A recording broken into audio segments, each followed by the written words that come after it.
हम सब की ज़िंदगी भी ट्रेन के सफ़र की तरह है। खिड़की से बाहर गुजरता हुआ मंजर हर आने वाले साल के साथ चेंज होता रहता है, पर हम में से बहुत कम लोग ऐसे हैं जो अपने आप को उस चेंज के साथ अडेप्ट कर पाते हैं। हम में से बहुत से ऐसे हैं जो बस डरते रहते हैं, सोचते रहते हैं, फ़ैसला नहीं कर पाते। और मैं भी काफ़ी अर्से तक अपने ख्वाबों को इसी तरह देखती रही। जर्मनी कभी मेरे लिए भी सिर्फ एक सोच थी, एक प्लान था जो कि बिल्कुल भी हकीकत नहीं लगता था। लेकिन आज मुझे जर्मनी में आए हुए 2 साल हो चुके हैं और मैं यहाँ एक पीएचडी स्कॉलर हूँ। पीएचडी और बाहर की ज़िंदगी आपको बहुत कुछ सिखाती है। सिर्फ पढ़ाई, सिर्फ स्टडी ही नहीं, बल्कि सब्र, प्लानिंग, इंडिपेंडेंस भी सिखाती है। इन शहरों में चलती हुई मैं अक्सर अपने उस पुराने सेल्फ को याद करती हूँ, जो कि आप लोगों की तरह कंफ्यूज थी, लेकिन मुझे सीखने का बहुत शौक़ था। मैंने फ़ैसला किया था कि मुझे कुछ करना है, मुझे कुछ सीखना है। जर्मनी के स्कॉलरशिप्स और एजुकेशन सिस्टम बहुत स्टूडेंट्स के लिए अनक्लियर हैं, क्योंकि वीडियोस तो आपको बहुत मिल जाएंगी, लेकिन वो चीज़ जिससे आपको असल में कोई फ़ायदा हो, आपको असल में कोई चीज़ सीखने को मिले, वो बहुत कम मिलेंगी।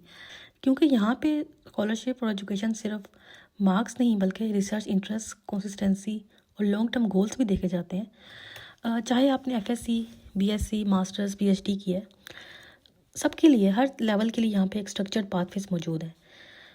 जैसे कि अगर आपने मास्टर्स करना है तो पब्लिक यूनिवर्सिटीज़ में फ़ीस नहीं होती, आपको ब्लॉक अमाउंट के थ्रू आना होता है। अगर आपने पीएचडी करनी है तो यहाँ पे मुख्तलिफ स्कॉलरशिप्स मौजूद हैं, इंडिपेंडेंट पोजीशंस मौजूद हैं। बहुत से ऐसे फंडिंग एजेंसीज़ हैं लाइक डार्ट, जो कि पीएचडी को फंड करती हैं। बस आपको सही इन्फॉर्मेशन होनी चाहिए। असल मसला एलिजिबिलिटी का नहीं है, बल्कि राइट गाइडेंस और राइट टाइम पे राइट जगह अप्लाई करना का है। और इसीलिए मैं काफ़ी अरसे से स्टूडेंट्स को प्राइवेटली अपने तौर पे गाइड कर रही थी। मुझे स्टूडेंट्स को कंसल्ट करते हुए, गाइड करते हुए 3 से 4 साल हो गए हैं, और बहुत से लोगों ने मुझे मशवरा दिया कि मैं ये अपना काम ज़्यादा लोगों तक एक्सपेंड करूँ, अपना चैनल स्टार्ट करूँ, ताकि ये मालूमात मैं और लोगों तक पहुँचा सकूँ। पर मैं हमेशा से हेजिटेट करती रही, क्योंकि मुझे इस चीज़ का शौक़ नहीं था। पर मैंने सोचा कि हाँ, अगर मेरे इस काम से ज़्यादा लोगों तक, मेरे इस एक्सपीरियंस से और ज़्यादा स्टूडेंट्स की हेल्प हो सकती है, तो व्हाई नॉट। पूरी दुनिया में जब नया साल आता है तो वो एक नई उम्मीद के साथ आता है। बहुत से लोगों के लिए वो नई उम्मीदें लेकर आता है। फायरवर्क्स सिर्फ आसमान नहीं रोशन करते, बल्कि असल रोशनी वो होती है जो आप लोगों के फ़ैसलों में होती है, हमारी सोच में होती है, हमारे नए कदम उठाने में होती है।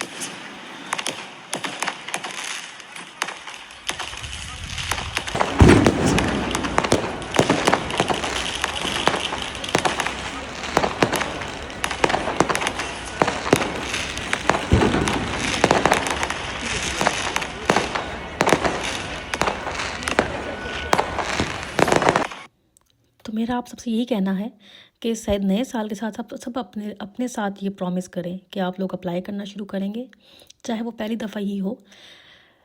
पर क्या पता किसी का पहली दफ़ा में ही एप्लीकेशन एक्सेप्ट हो जाए। पहली दफ़ा रिसर्च शुरू करें, पहली दफ़ा खुद पर यकीन करके देखें। और इस चैनल के ज़रिए मैं जर्मनी की स्कॉलरशिप्स, बल्कि और भी डिफरेंट काइंड्स ऑफ स्कॉलरशिप्स के बारे में, अपनी पर्सनल स्टूडेंट लाइफ के बारे में, अपनी पर्सनल एक्सपीरियंसेस के बारे में, लर्निंग के बारे में, एप्लीकेशन प्रोसेस के बारे में बताऊँगी।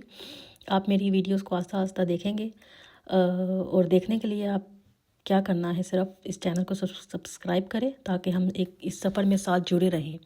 चाहे आपने बैचलर्स किया है, मास्टर्स या पीएचडी किया है, सबके लिए मैं गाइडेंस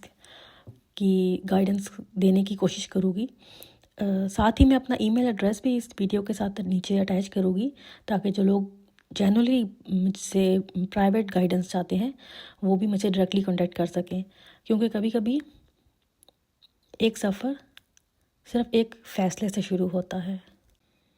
किसी ने क्या खूब कहा है, ख्वाबों को पर लग जाते हैं, ख्वाबों को पर लग जाते हैं जब नीयत उड़ान भरने की हो। इसके साथ ही अपना ख्याल रखें और बाय बाय।